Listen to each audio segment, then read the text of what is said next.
I took down the last video I did. You might get tired of hearing this, but there's actually a good point to this. I took down the last video because I violated my cardinal rule of talking about my outside personal life. It's a bow channel, so I'm going to talk about bows. Today, I am going to discuss the virtues of fire hardening. So I've got my modest little 48 inch, and it's 46 inches from knocking point to knocking point. 46 inches. So it's a short, compact bow. Red oak, bias ring, fire hardened, sinew backed with one layer. Question regarding draw length. Now, 28 inch draw, you know, it's typical, but this is a 48 inch bow. You might think 20 inches is not that much, and I've drawn this past 20 inches. Got this at the 20 inch mark. There's 22 inches. No problems.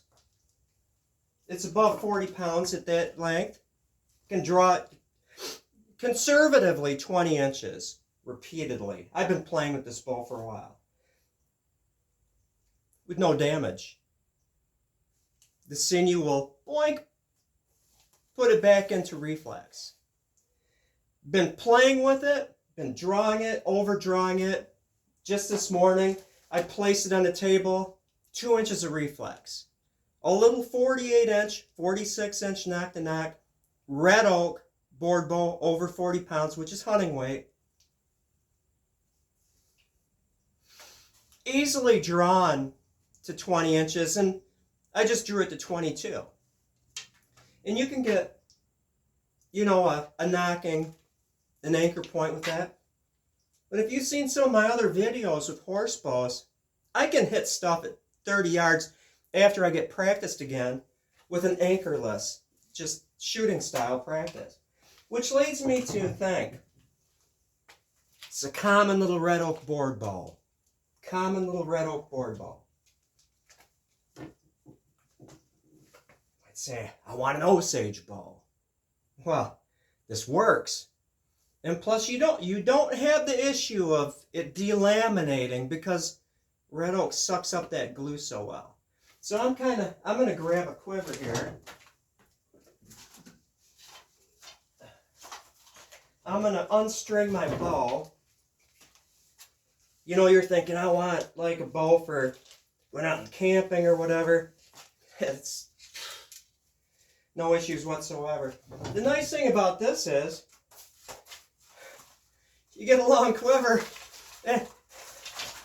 you're not lugging around a long bow. You get where I'm going with this?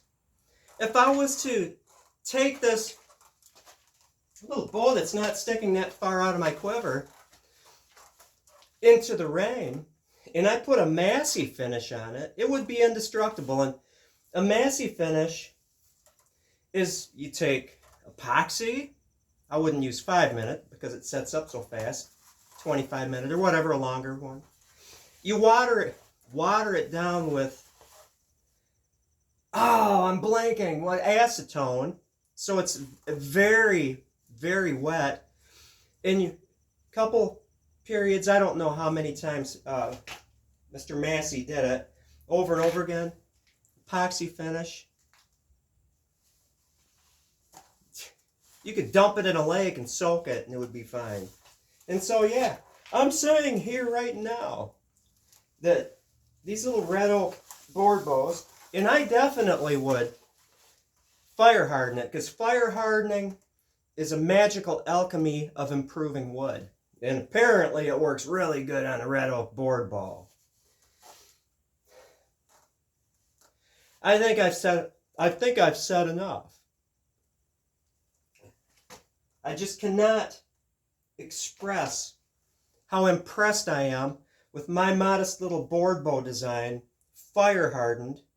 Not just take a heat gun. I mean, I used my chimney and I just baked the crap out of it till the belly was like really dark.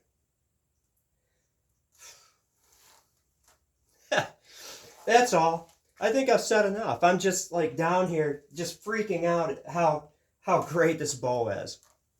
Have a good one. Thank you for watching.